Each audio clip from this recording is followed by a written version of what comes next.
공산주의 유령은 어떻게 우리 세계를 지배하는가? 제5장 서방에 침투하다.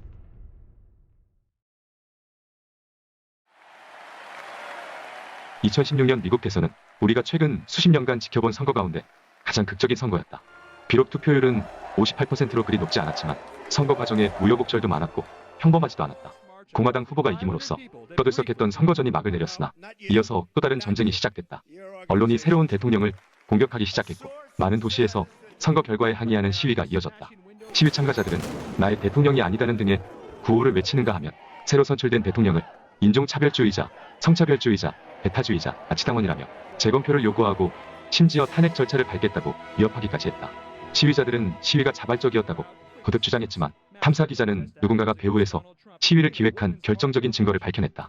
뉴질랜드 정치평론가 트레버 루도는 일련의 조사 결과에 근거해 다큐멘터리 포위된 미국 내전 2017을 제작했다. 증언에 따르면 시위를 조직한 것은 좌파 직업혁명가들이었고 이 단체들은 북한, 이란, 베네수엘라, 쿠바 등 사회주의 국가 혹은 독재 국가들과 복잡하게 연계돼 있었다. 그 중에서도 중심 역할을 한 노동자세계당과 자유의 길 사회주의자 기구는 각각 스탈린주의와 마오쩌둥주의를 신봉하는 공산주의 조직임이 밝혀졌다. 루도는 1980년대부터 공산주의 문제를 냉철하게 연구했고 마침내 공산주의의 목표가 미국에 침투하고 전복하는 것임을 발견했다. 각양각색의 공산주의자들이 미국의 교육과 언론을 장악하고 정계와 산업계로 침투하면서 지난 수십 년간 미국 사회는 이데올로기 측면에서 끊임없이 좌편향, 즉 공산독재 방향으로 이동했다. 바로 세상 사람들이 자유세계가 공산진영을 격파했다고 환호하는 동안 공산주의는 서방 주요 국가들의 정치, 경제, 문화, 교육, 언론을 조용히 장악하며 최후의 일격을 준비하고 있었다.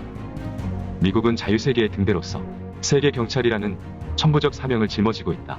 미국은 두 차례 세계대전에 참여해서 최후의 전쟁 국면을 반전시켰고 또한 반세기 가까이 지속된 냉전 속에서 다른 초강대국의 핵무기 위협을 막아냈으며 최종적으로는 세상 사람들의 기대를 저버리지 않고 소련과 동유럽의 사회주의 진영을 성공적으로 무너뜨렸다. 200여 년 전 미국 건국의 아버지들은 서방의 주요 신앙체계와 철학적 이념을 연구하고 신중한 사색과 토론을 거쳐 불후의 정치학 경전인 독립선언과 미국 헌법을 편찬했다. 이 두 개의 기초문헌은 천부인권을 증명할 필요가 없는 명백한 진리로 규정함으로써 종교의 자유와 언론의 자유 원칙을 확립하고 분권을 통해 균형을 잡는 공화제도를 확립했다. 이 두 문헌은 예지가 있는 수많은 정치인 그리고 경건한 신앙을 가진 미국 시민들과 함께 200년간 미국 사회의 평화와 안정, 번영을 보장해왔다.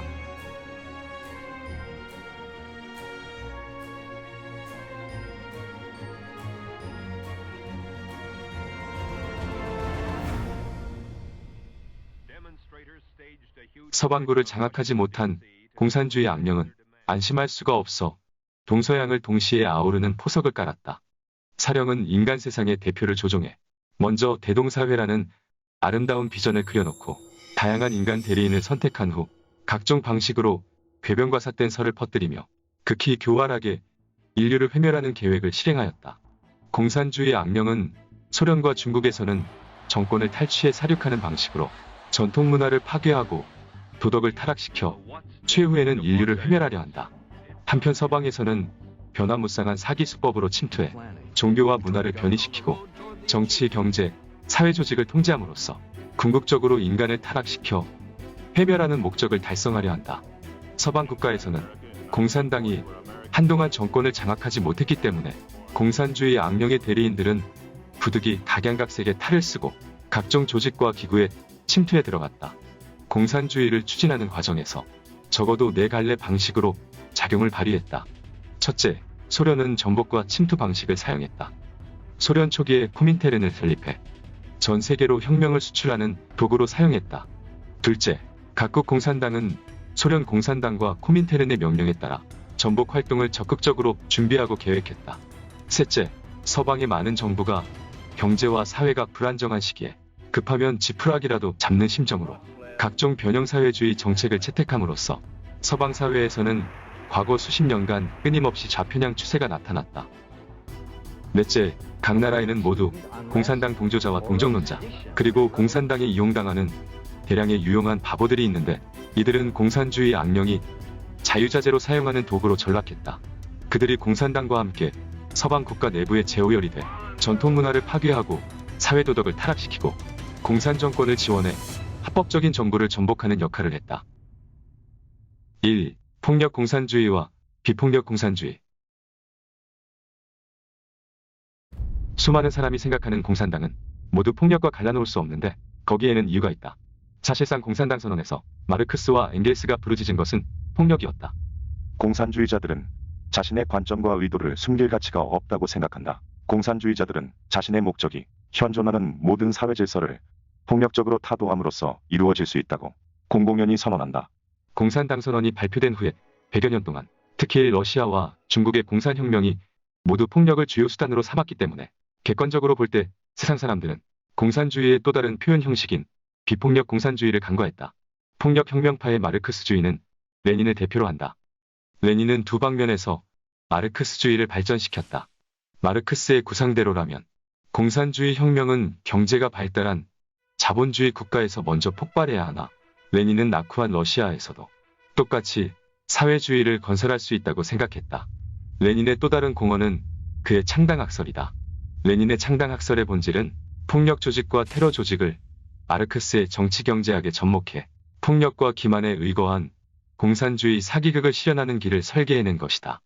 레닌은 계급의식과 혁명의 요구가 노동자 계급 내부에서 자연적으로 생길 수 없기에 반드시 외부에서 혁명 요구를 노동자 계급에 주입해야 한다고 생각했다. 그래서 직업혁명가들로 구성된 엄격한 기율을 가진 정당을 조직해야 했다. 이 정당이 바로 프롤레타리아 선봉대 공산당이다.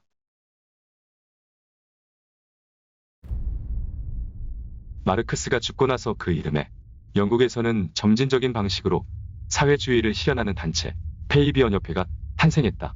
페이비언이라는 이름은 도피와 지연 전술로 유명한 고대 로마 장군 파비우스 막시무스에서 유래했으며 페이비언협회의 상징은 양가죽을 쓴 늑대다. 페이비언 리뷰의 첫 번째 간행물의 표지에 이런 글이 적혀 있다. 파비우스 막시무스가 한니발에게 쓴 작전처럼 많은 사람이 파비우스를 시간만 끈다고 책망했지만 그는 여전히 극도의 인내심을 가지고 때를 기다린다. 일단 때가 오면 파비우스처럼 전력을 다해 출격해야 한다. 그러지 않으면 공연히 한바탕 기다렸다가 헛수고만 하는 것이다. 페이비언협회는 평화적 점진적 사회주의를 표방했다. 그래서 곳곳에 구멍을 뚫는 침투 전략을 창안해냈다. 페이비언협회는 자기 구성원들의 활동을 제한하지 않았다. 그뿐만 아니라 그들로 하여금 내각 총리, 고위 행정관료, 대기업가, 대학총장, 주교 등 중요 인물들의 수행원이 되도록 격려하거나 그들을 받아들이는데 동의하는 단체들에 가입시킨 후 그 경로를 통해 그들의 사상을 의사결정권이 있는 인물들에게 주입했다. 페이비언협회 설립자인 시드니 웨브는 말했다. 우리는 우리가 말하는 소위 침투 정책을 굳게 믿는다. 즉 우리는 사회주의 사상과 사회주의 계획을 사회주의를 완벽하게 신봉하는 사람들의 사상에 주입할 뿐만 아니라 우리와 견해가 다른 사람들의 사상 속에도 동시에 주입해야 한다. 우리는 전력을 다해 자유당이나 급진주의자들 속에서 이런 선전을 진행할 뿐만 아니라 보수당 사람들 속에서도 이런 선전을 진행한다. 노동조합 운동가와 합작주의자들 속에서도 이런 선전을 진행하고 고용주, 금융가들 속에서도 이런 선전을 진행한다. 기회만 있으면 우리는 우리의 방향에 부합하는 이념과 계획으로 그들을 공격한다. 페이비언협회 구성원 중에는 청년 지식인이 많았는데 그들은 가는 곳마다 연설을 하고 서적, 잡지, 소책자를 출판해 사회적으로 큰 영향을 끼쳤다. 20세기가 되자 페이비언협회 구성원들은 정당 활동에도 참가하기 시작했다. 페이비언협회의 4대 구성원 중 한 명인 시드니 웨브는 갓 설립된 노동당 전국집행위원회의 페이비언 대표가 됐다. 그는 노동당 당원 초안과 당령 초안을 작성하고 각 정책을 지도하면서 페이비언 사회주의가 당의 지도 사상이 되도록 노력했다. 페이비언협회는 미국에서도 영향력이 매우 크다.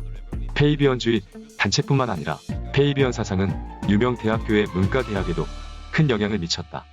레닌의 폭력 공산주의든 페이비언 협회의 비폭력 공산주의든 배후에는 모두 공산주의 악령이 통제하고 있어 궁극적인 목적에는 아무런 차이점이 없다. 따라서 레닌식의 폭력 공산주의도 비폭력적인 수단을 배제하지 않는다.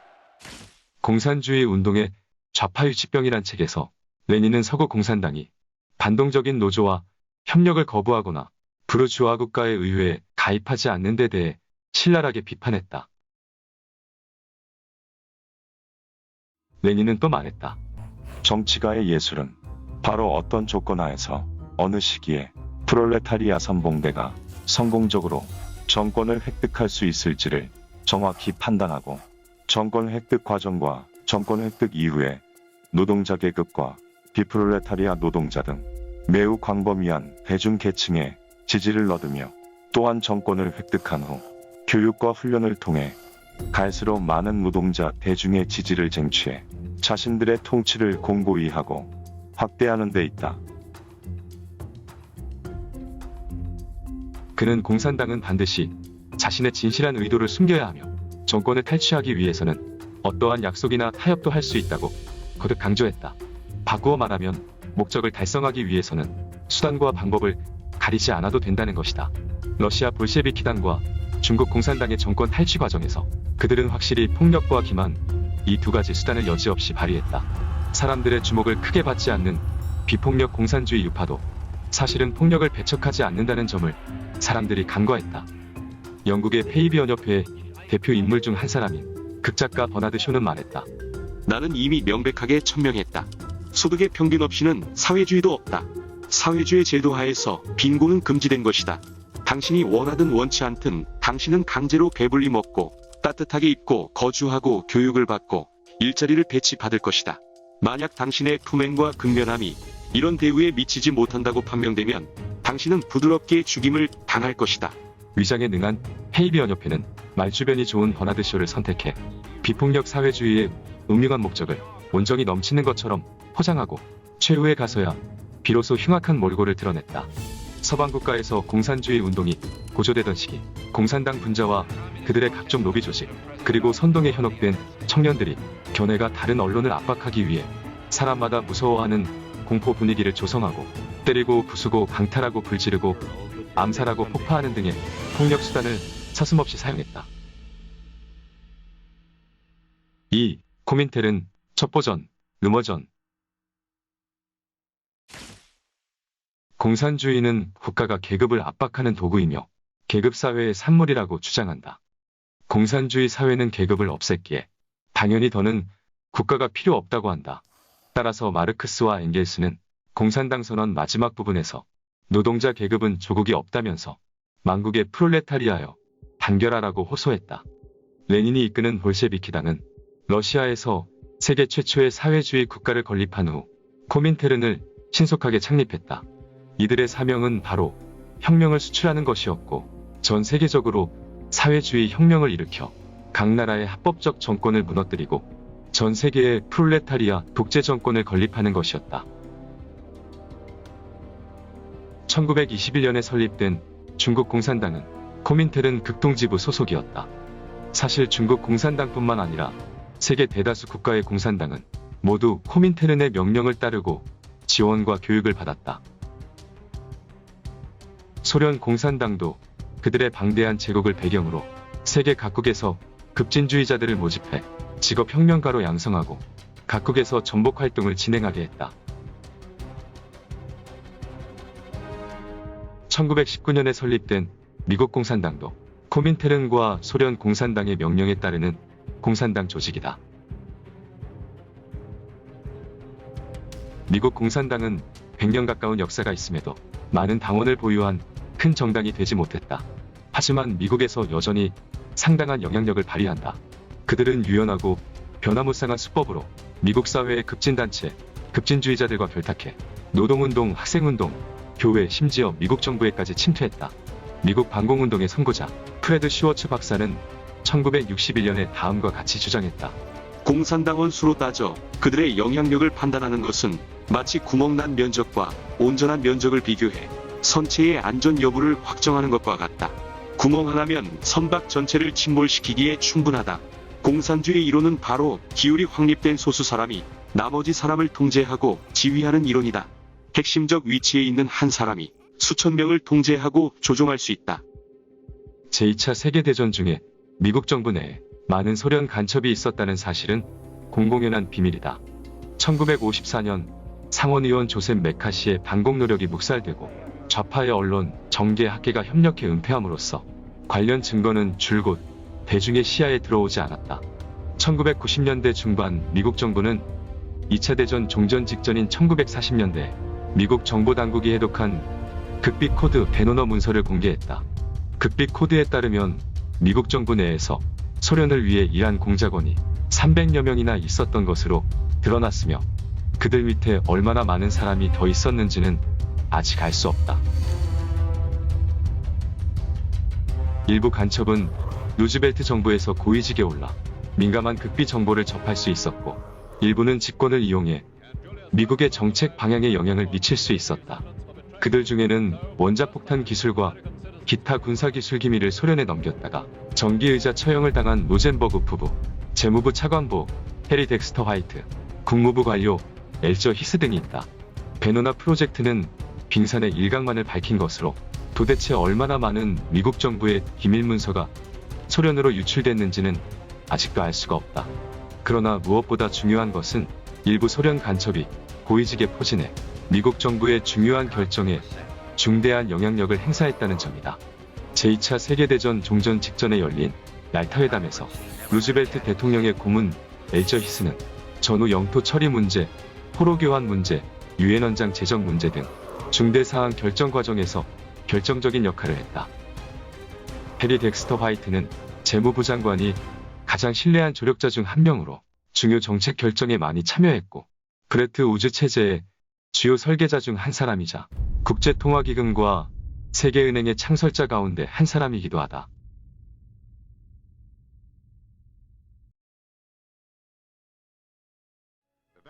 (1941년에) 국민당을 움직여 공산당 지하당원 지차오딩을 재정부 고위관료로 임명하게 한 사람이 화이트인데 이 지차오딩이 국민정보를 도와 설계한 금원권 개혁이 국민당 정부의 신용을 실추시켰다. 역사학자들은 소련 간첩과 친공분자들의 영향으로 미국이 1940년대 후반에 국공내전에서 국민당에 대한 군사 원조를 중단했고 그것이 국민당이 중국 대륙을 잃게 된 주요한 원인 중에 하나라 믿고 있다. 스탠턴 에반스 등의 학자들은 정책에 영향을 미치는 것이야말로 소련 간첩이 발휘하는 가장 중요한 역할이라고 강조했다. 한때 미국 공산당과 소련 간첩망에 소속돼 있다가 이후에 바른 길로 돌아와 다른 간첩들을 지목한 휘테커 체인버스는 말했다.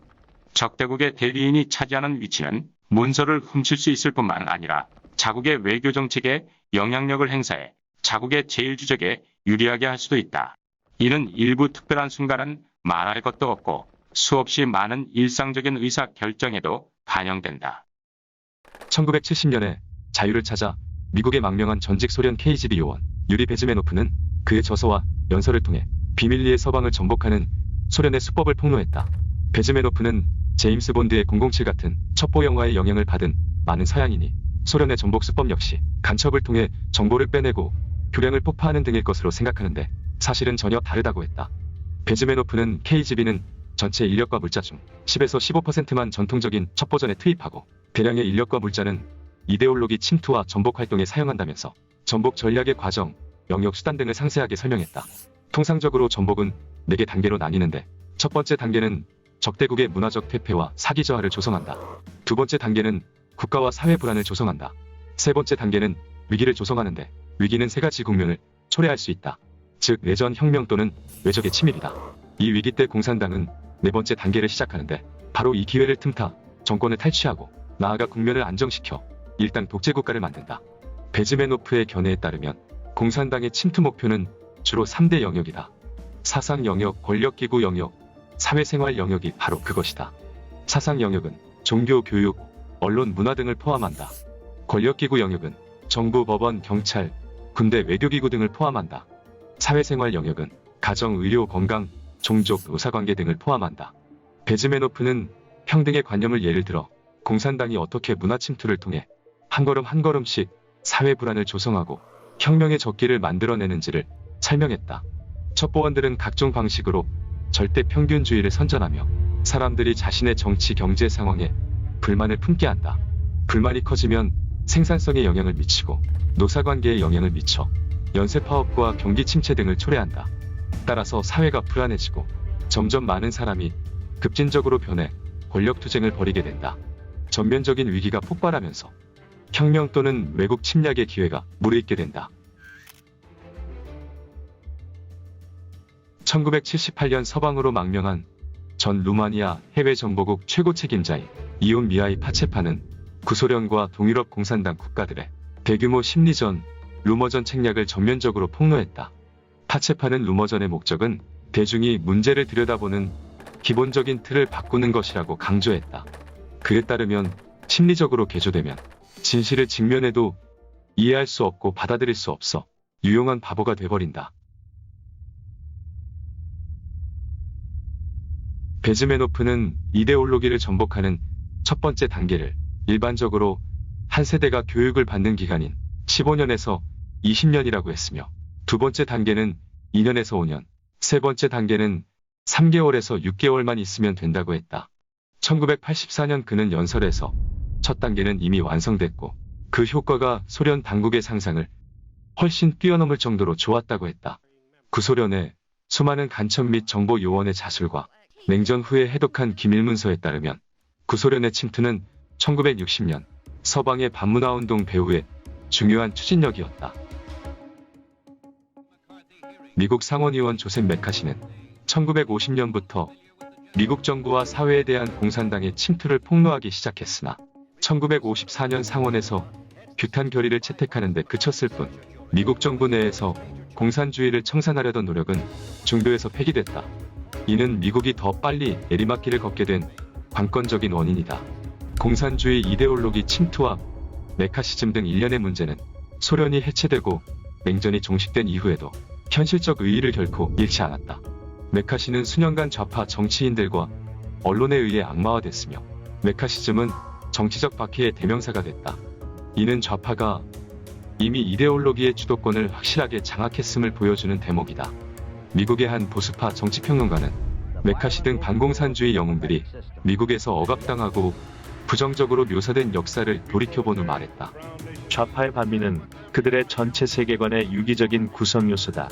자유주의자는 간통한 자, 낙태권을 선동하는 자, 범죄자와 공산주의자를 위해 권리를 쟁취한다. 그들은 본능적으로 무정부 상태를 지지하고 문명을 반대한다. 자유주의자의 입장에서 피할 수 없는 것은 바로 배신이다. 공산주의 유령은 어떻게 우리 세계를 지배하는가? 제5장 서방에 침투하다.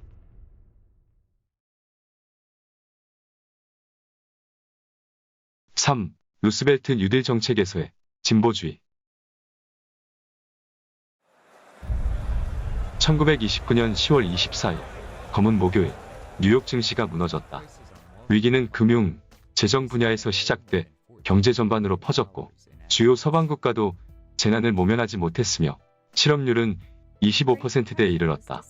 전 세계 실업자는 3천만 명이 넘었고 소련을 제외한 주요 공업국의 공업 생산률은 평균 27%나 감소했다.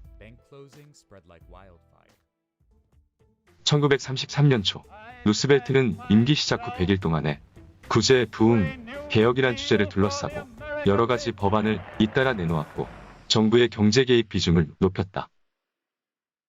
국회는 긴급은행법, 농업조정법, 전국산업부흥법, 사회보장법 등의 법안을 제정했다. 제2차 세계대전이 발발한 뒤 뉴딜 정책은 거의 끝났지만 이때 생긴 일부 제도나 기구들은 지금도 여전히 영향을 미치고 있다. 루스벨트가 반포한 대통령령의 수는 그 이후 20세기 모든 대통령이 반포한 대통령령의 총합을 초과한다.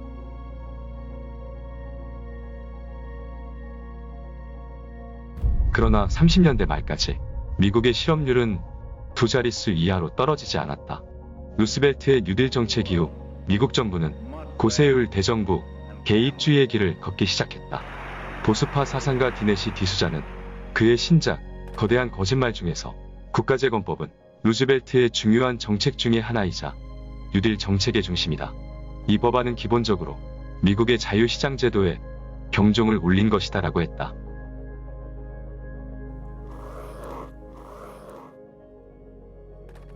역사학자 짐 파웰은 루스벨트 뉴딜 정책의 효과가 어떻게 기대에 어긋났는지 충분한 역사 자료를 통해 증명한 바 있다.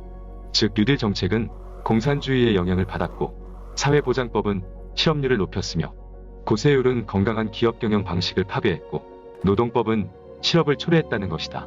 노벨경제학상 수상자 밀턴 프리드먼은 그의 저서에서 파웰은 뉴딜 정책이 침체된 경제가 회복하는 데 악영향을 미쳤고 실업을 연장하고 가중했으며 더욱 침략적이고 비싼 정부를 위한 조건을 마련했음을 확실하게 증명했다고 칭찬했다.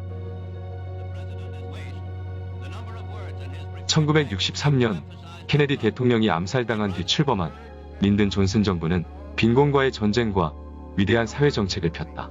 존슨은 극히 짧은 기간에 1년의 대통령령을 반포하고 관련 법률을 제정해 새로운 정부기구를 설립하는 한편 복지 예산을 늘리고 세수를 늘려 정부의 권한을 급격히 확대했다. 흥미로운 것은 존슨 대통령의 시행 조치와 1966년 발간된 미국 공산당 신강령이 거의 판박이라는 것이다. 미국 공산당 당수 거스홀은 이 강령을 이렇게 해석했다. 공산당은 위대한 사회에 대한 태도를 한마디로 요약할 수 있다. 즉 같은 침대에서 자는 두 사람이 다른 꿈을 꿀 수 있다는 것이다. 우리 공산당원은 위대한 사회의 모든 조치를 지지한다. 왜냐하면 우리의 꿈은 사회주의이기 때문이다. 홀이 말한 같은 침대는 위대한 사회 정책을 가리킨다. 비록 똑같이 위대한 사회 조치를 지지하지만 존슨 정부의 초심은 민주주의 제도화에서의 개량이고 미국 공산당은 미국을 한 걸음 한 걸음 사회주의로 끌어들이는 것이었다. 위대한 사회와 빈곤과의 전쟁, 이 두 가지 정책은 가장 엄중한 세 가지 결과를 낳았다. 국민의 복지 의존도가 높아졌고 일하기를 거부하는 청장년이 많아졌으며 가정 해체를 가속화했다. 복지 정책은 한부모 가정을 돌보기 때문에 실상은 이혼과 혼전 혼외 자식을 장려하는 것이다. 전체 신생아 중 혼외 출생아 비율이 1940년에는 3.8%였는데 1965년에는 7.7%로 높아졌고 위대한 사회개혁이 시작된 지 25년이 되던 1990년에는 28%까지 상승했고 2012년에는 40%까지 치솟았다. 가정 해체는 일련의 사회적 결과를 가져왔다. 예를 들어 정부의 재정 부담이 크게 늘어나고 범죄율이 급상승하고 가정교육이 쇠퇴하고 대가족은 가난에서 벗어날 수 없고 불로소득을 바라는 사상이 뿌리 깊게 내려 자발적 실업자 무리가 형성된 것 등이다. 스코틀랜드 역사학자 알렉산더 프레이저 티틀러는 말한 바 있다.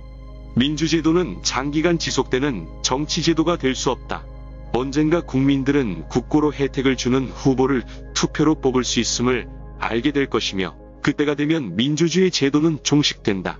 다수의 유권자는 공공재정으로 자신에게 이익을 가장 많이 준다고 공약하는 후보에게 투표할 것인데 이렇게 되면 민주주의 제도는 느슨한 재정 정책으로 인해 붕괴되고 궁극적으로는 복지에 의해 대체된다.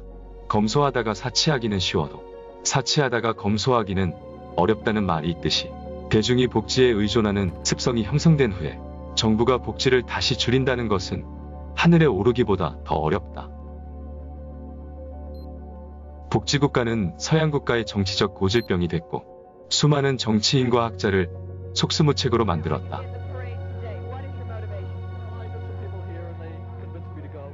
1970년대 이후부터 극좌파들은 미국 민중이 경계하는 혁명적인 용어를 포기하고 더 중성적인 색채를 띤 자유주의와 진보주의라는 용어로 대체해 사용했다.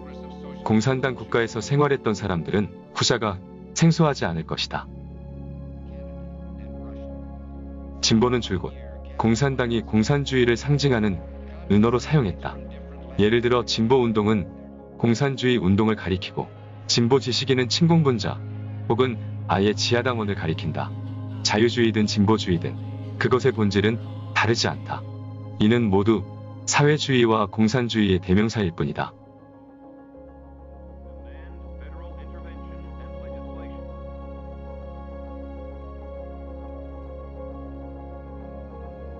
우리는 그 어느 정계 요인이나 개인을 책망할 생각이 없다. 복잡다단한 역사의 변화 속에서 정확한 분석과 판단을 내리는 것은 지극히 어려운 일이다. 역사의 페이지를 한 장 한 장씩 펼쳐보면 우리는 20세기 초부터 공산주의의 악령이 동서방에서 동시에 손을 쓰기 시작했음을 뚜렷이 볼 수 있다. 동양에서 폭력혁명이 일어난 동시에 서방 국가의 정부와 사회 전반이 공산주의의 영향을 받아 점차 좌편향으로 기울었다.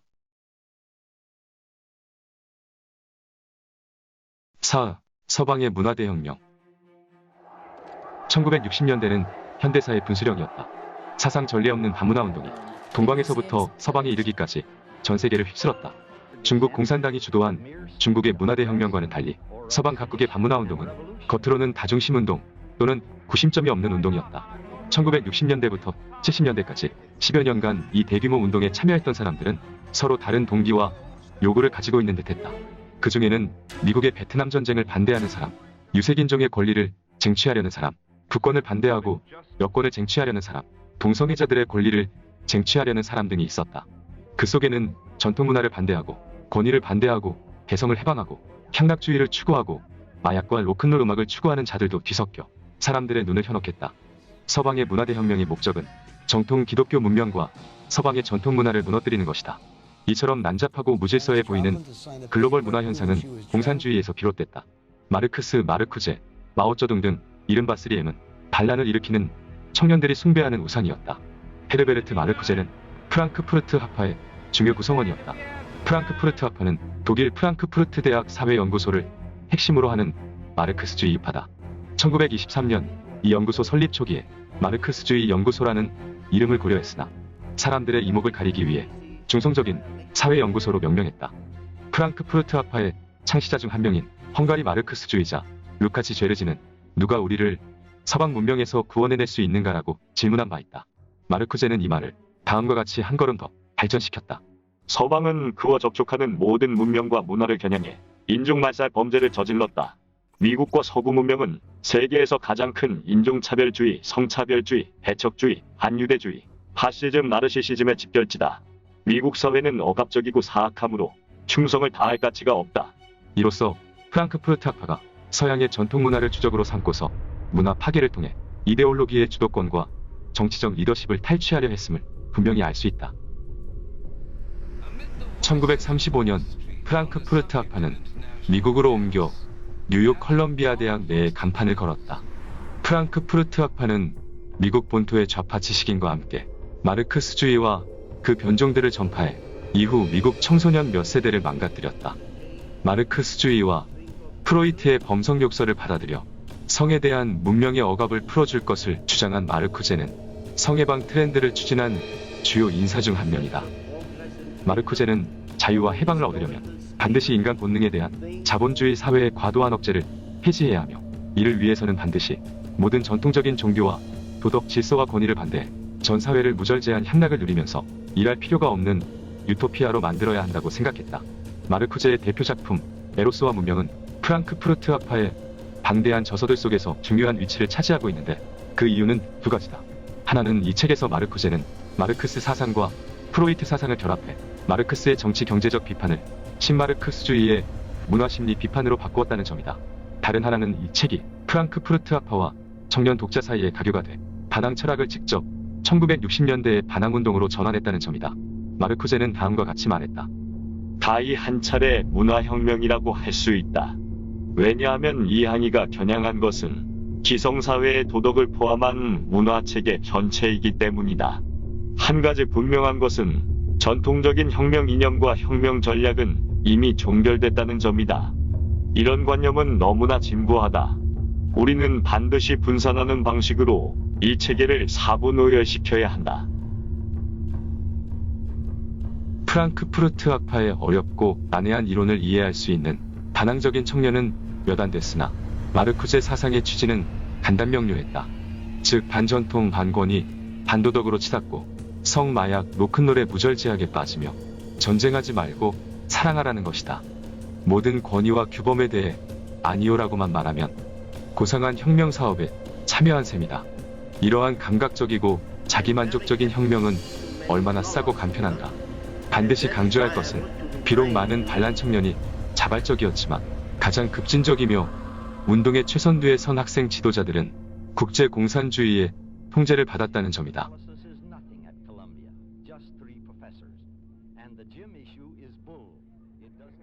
그 중에는 쿠바에서 훈련을 받은 민주사회학생회의 학생 지도자가 포함된다. 학생들의 항의 운동은 공산주의 단체가 직접 추진한 결과였다. 민주사회학생회에서 분리돼 나간 극좌익 단체 웨더맨은 1969년에 발표한 성명에서 말했다. 아시아, 아프리카, 라틴 아메리카의 혁명적 인민과 미국을 비롯한 제국주의 모순은 현재 세계의 주요 모순이다. 이 모순이 발전함으로써 전 세계 인민이 미 제국주의와 그 앞잡이를 반대하는 투쟁을 촉진했다.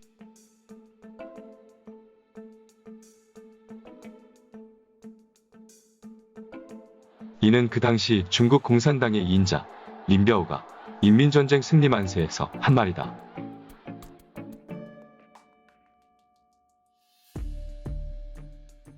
문화대혁명이 중국 문화와 사회에 불가역적인 파괴를 조성한 것처럼 서방사회의 문화를 전복한 반문화운동도 마찬가지로 보기만 해도 끔찍했다. 첫째, 그것은 많은 비주류 문화, 하층 문화, 변이 문화를 주류 문화로 만들었다.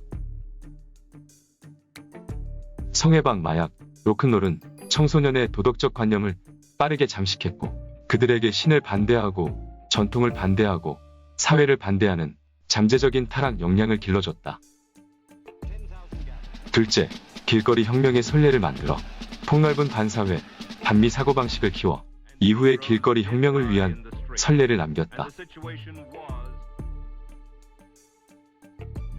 셋째, 1960년대 젊은이들은 길거리 혁명이 좌절된 후 대학, 연구소에 들어가 석박사과정을 마치고 나서 미국 사회의 주류인 교육계, 언론, 정계, 상공업계에 진입해 마르크스주의의 세계관과 가치관을 체제 내로 끌어들임으로써 한 차례 미국 사회를 휩쓰는 비폭력 혁명을 일으켰다. 1980년대 이후 미국 사회의 주요 언론, 대학교, 할리우드는 대부분 좌파의 본거지가 됐다. 레이건 대통령 재임 시절 정계에서 좌편향 분위기를 약간 되돌려 놓았으나 1990년대 이후에는 정책이 다시 좌편향으로 돌아서서 최근 정점에 달했다.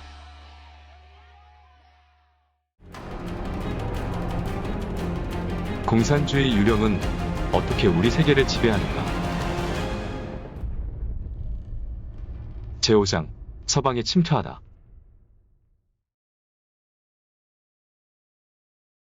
5. 반전평화운동과 민권운동. 조지 오웰의 소설 1984에서 대한국에는 중요 정보 부처인 평화성이 있다. 평화성의 역할은 전쟁을 일으키는 것이다. 얼핏 보기에는 해학적인 명칭을 달아준 것처럼 보이지만 사실은 깊은 뜻이 있다. 실력이 남보다 못할 때 가장 좋은 방책은 평화를 사랑한다고 선언하는 것이고 전쟁을 일으키고 싶을 때 가장 좋은 은폐 수법은 평화와 화해를 상징하는 올리브 나뭇가지를 높이 쳐드는 것이다. 소련과 여타 공산국가들이 이 책략을 아주 능숙하게 사용했을 뿐만 아니라 국제공산주의는 오늘날까지도 이 깃발을 자주 내걸어 서방에 침투하고 자유세계의 대중을 마비시키고 있다. 당시 제2차 세계대전이 막 끝났고 미국은 원자폭탄을 성공적으로 연구 제작한 유일한 나라였다. 세계평화평의회는 1948년에 설립됐다. WPC의 첫 사무총장 졸리오 피리는 프랑스 물리학자이자 프랑스 공산당 당원이었다. 소련은 세계 평화를 전쟁 압력을 완화하는 도광양의 수단으로 대대적으로 보급했다. WPC는 소련 공산당 산하의 소비에트 평화위원회에서 직접 통제했으며 전 세계적으로 소련은 평화를 사랑하는 국가라고 허풍을 떨었고 미국을 세계 제1의 전쟁광이자 평화의 적이라고 불렀다. 소련의 고위 관료이자 이데올로기 지도자였던 미하일 수슬로프는 평화를 위한 투쟁이라는 구호를 퍼뜨려 소련 정치 수사학에 틀어 만들었다. 현재 반전운동은 광대한 범위의 대중들로 하여금 평화를 수호하게 해주는 동시에 반대자들이 인류를 또 다른 대학살의 나락으로 밀어버리는 것을 막아주는 의지와 준비성을 증명해주고 있다. 수슬로프는 또 1950년에 한 선전 논문에서 다음과 같이 썼다. 지금 우리가 당면한 임무는 이러한 대중들의 의지를 적극적이고 구체적인 행동으로 바꿔 영국계 미국인들이 전쟁을 선동하려는 계획과 수단을 망쳐놔야 한다는 것이다.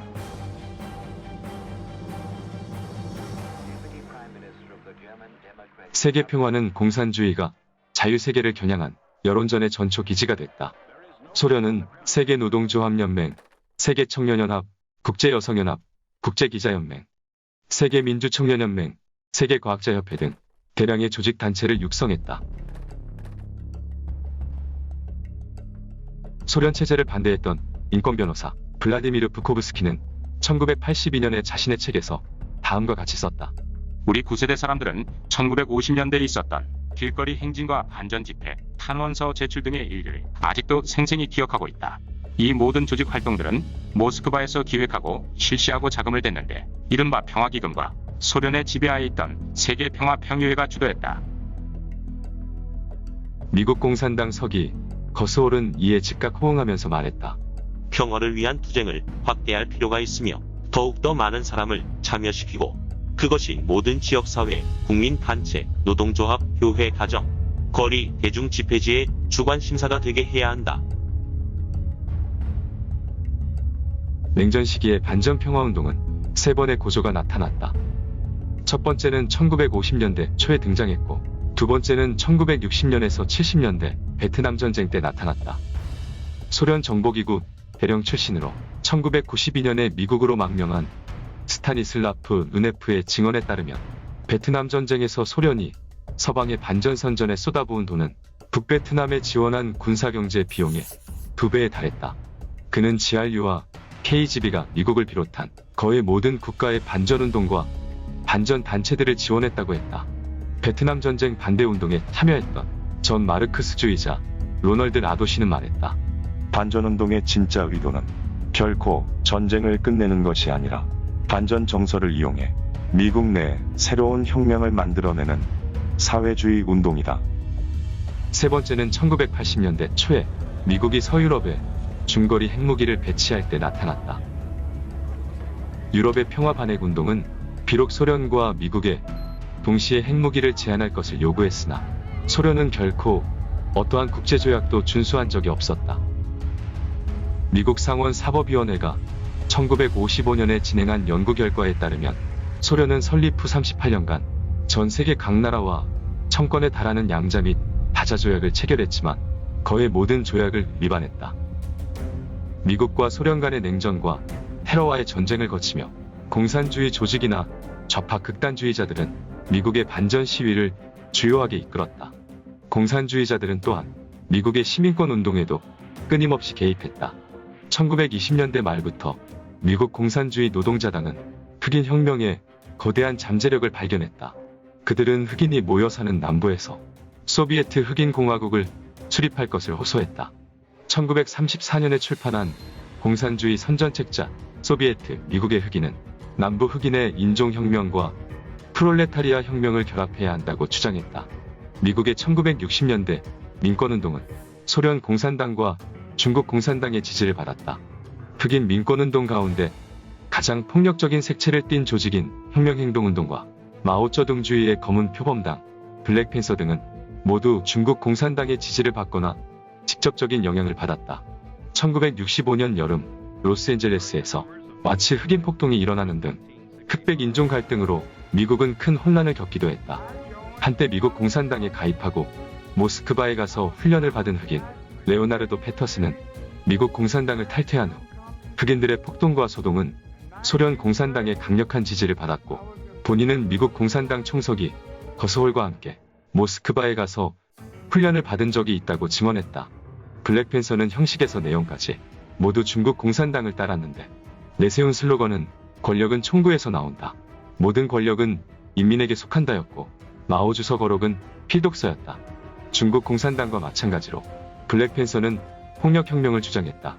블랙팬서의 지도자였던 엘드리지 클리버는 1968년에 다음과 같이 예언했다.